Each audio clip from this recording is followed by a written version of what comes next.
Pada video sebelumnya, kita telah membuat beberapa role beserta permission di dalam database. Kita juga telah belajar bagaimana mengecek apakah user tertentu memiliki satu role atau memiliki permission tertentu atau tidak. Pada video ini, kita akan mencoba menerapkan konsep yang telah kita bahas di pengantar ACL ke dalam aplikasi kita. Sebagai contoh, di sini saya login sebagai author. Menu kategori dan user harus disembunyikan sehingga saya tidak bisa mengaksesnya. Jadi mari kita buka file sidebar blade PHP.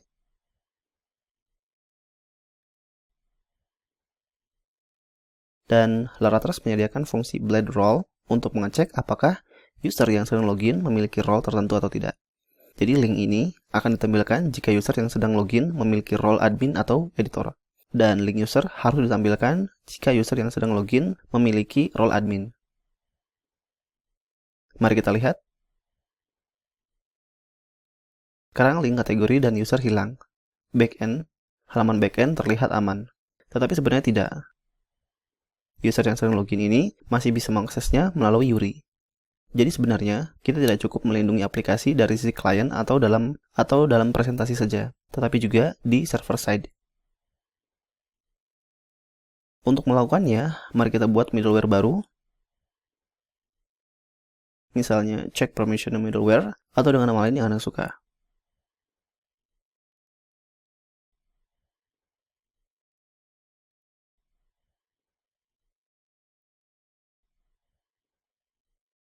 Setelah itu, mari kita daftarkan middleware ini di array root middleware dalam file kernel PHP.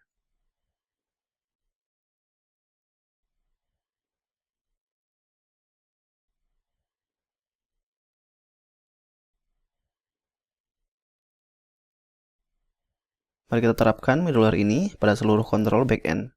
Dan kita tinggal panggil saja middleware ini di induk backend controller.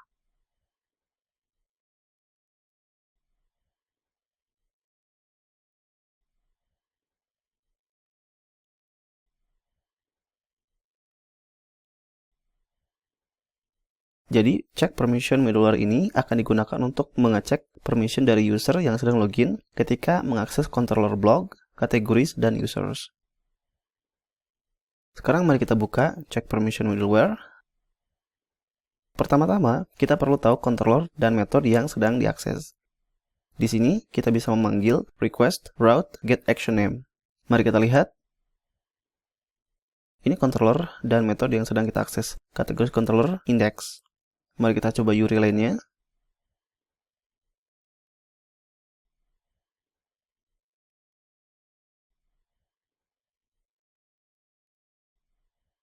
Oke.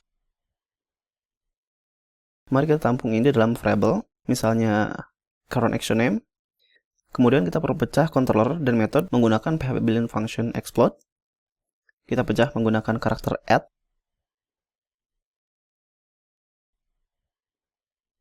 Bagian kiri adalah controller dan bagian kanan adalah nama metode.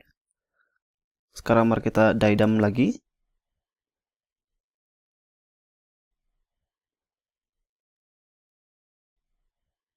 Oke, sekarang kita perlu hilangkan namespace dan controller suffix.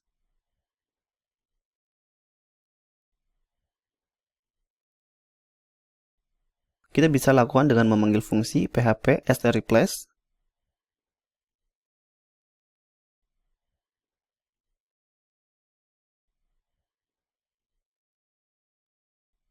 Di array ini adalah definisi string yang akan kita timpa. Dan kita akan timpa dengan nilai kosong. Kita lihat lagi. Oke, sekarang kita sudah dapatkan nama controller dan metode.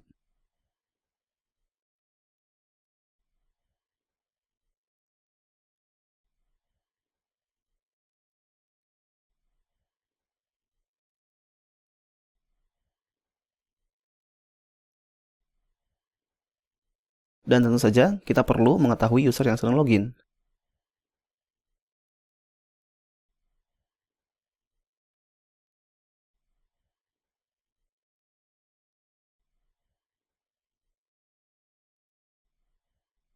Kemudian kita juga perlu mengecek jika user yang sedang login berhak mengakses controller atau metode.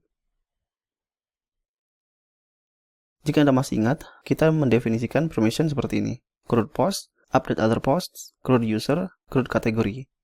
Jadi awalan atau sebelah kiri ini adalah permission dan sebelah kanan adalah nama controllernya. Di sini peran method seolah-olah tidak dibutuhkan, tapi kita sebenarnya bisa menggunakannya untuk mengecek apakah user aktif memiliki permission update other posts atau delete other posts. Jika Anda mengikuti pendekatan lainnya, kurang lebih seperti ini: create post, update post, delete post, dan seterusnya. Jadi di sini saya akan membuat variabel untuk memetakan CRUD permission. Dan jika kita menggunakan pendekatan di mana CRUD dibuat terpisah, kita bisa membuatnya seperti ini. Create akan dipetakan pada metode create dan store dalam controller. Update akan dipetakan pada metode edit dan update dalam controller. Delete akan dipetakan pada metode destroy, restore, dan force destroy dalam controller.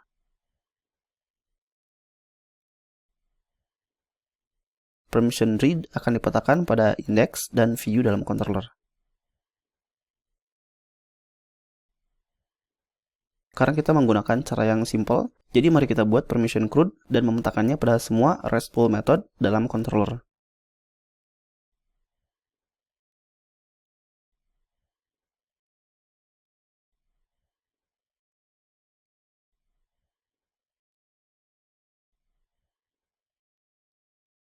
Selanjutnya, kita lakukan perulangan untuk melakukan iterasi CRUD permissions map.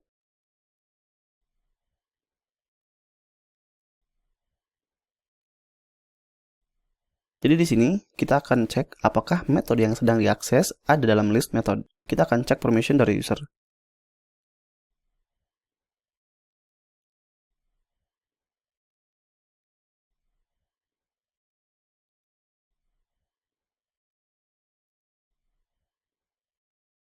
Untuk sementara, mari kita lakukan die-dump dari permissionnya.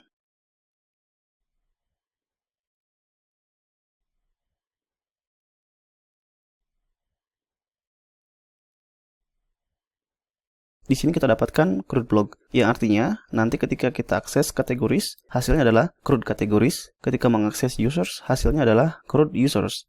Ini tidak sesuai dengan apa yang kita harapkan. Sebaliknya, yang kita perlukan adalah CRUD post, CRUD user, dan CRUD kategori. Untuk itu, mari kita buat mapping lainnya, misalnya classes map. Di sini kita tinggal petakan nama controller pada nilai lain.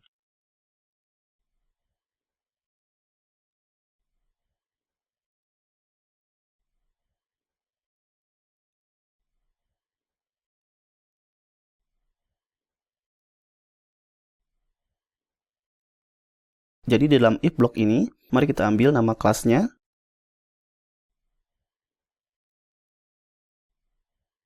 Tentu saja kita perlu pastikan kelasnya terdefinisi di dalam array classes map.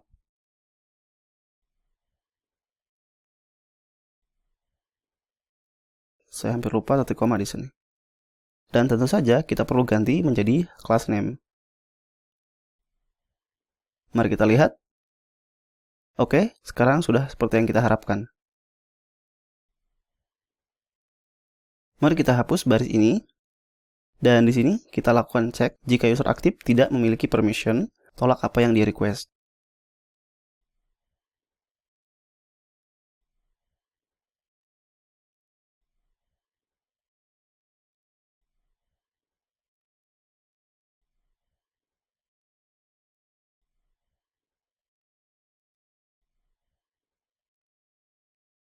Dalam kasus ini, Anda bisa saja redirect ke halaman sebelumnya, tapi di sini saya akan tampilkan pesan forbidden. Dan jika kita memutuskan untuk menggunakan pengecekan CRUD terpisah, iterasi akan terus dilakukan pada permission lainnya. Jadi, setelah melakukan pengecekan permission, mari kita panggil break untuk menghentikan looping. Mari kita lihat. Ini form block dapat diakses oleh user aktif, karena dia memiliki permission CRUD post. Sekarang mari kita coba akses users create. Dan akan ditampilkan pesan forbidden. Coba satu lagi, kategori create. Oke, bagus. Mari kita kembali ke blog.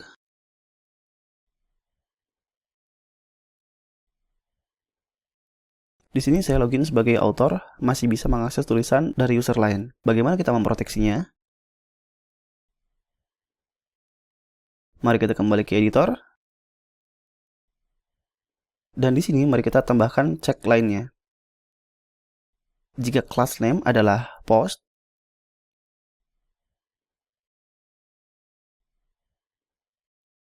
Dan metode yang diakses adalah edit, update, destroy, restore, atau force destroy. Kita lakukan sesuatu. Ini kita ganti menjadi else if. Dan di sini untuk sementara mari kita tampilkan pesan.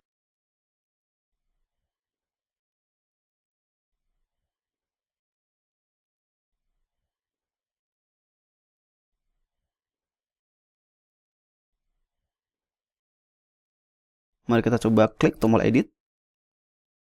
Oke, pesannya sudah tampil.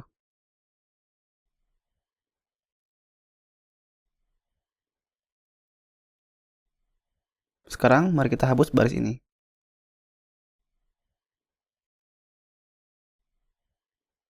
Dan di sini kita akan cek jika user aktif tidak memiliki permission update other posts atau delete other posts, pastikan dia hanya bisa melakukan modifikasi tulisannya saja.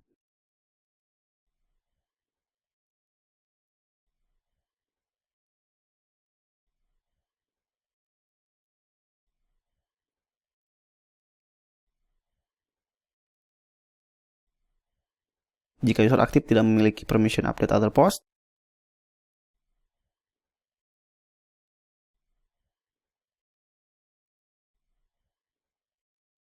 atau delete other post, untuk sementara tampilkan pesan dulu.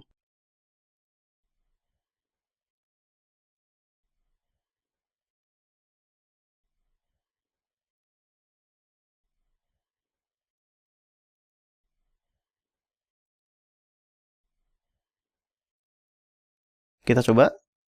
Di sini saya akan mencoba edit tulisan dari user lain. Saya mendapatkan pesan error. Sekarang saya akan login dengan user lain yang memiliki role editor.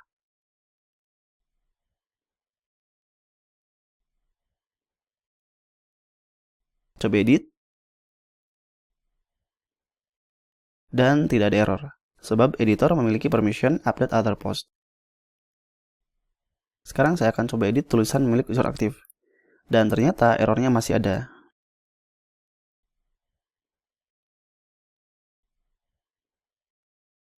Di sini kita perlu mengambil ID dari post dan memanggil metode request route. Dan kita perlu menaruh dua kondisi ini dalam kurung.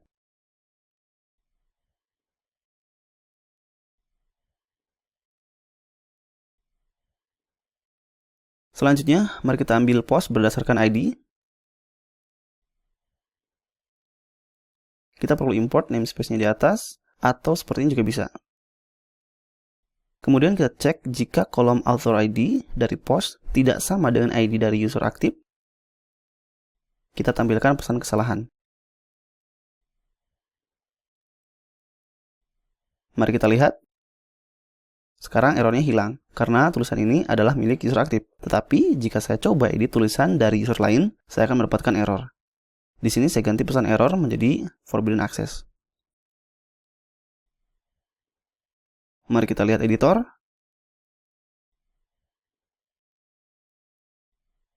Oke, editor bisa mengedit tulisan user lain. Dia juga bisa mengakses kategori dan forbidden access jika mengakses halaman user. Oke, kita telah berhasil mengamankan halaman backend blog di sisi server. Pada video selanjutnya, kita akan refaktor kode di check permission middleware ini, sehingga pengecekan permission ini bisa juga digunakan di sisi klien atau presentasi seperti di sidebar dan dalam tabel post.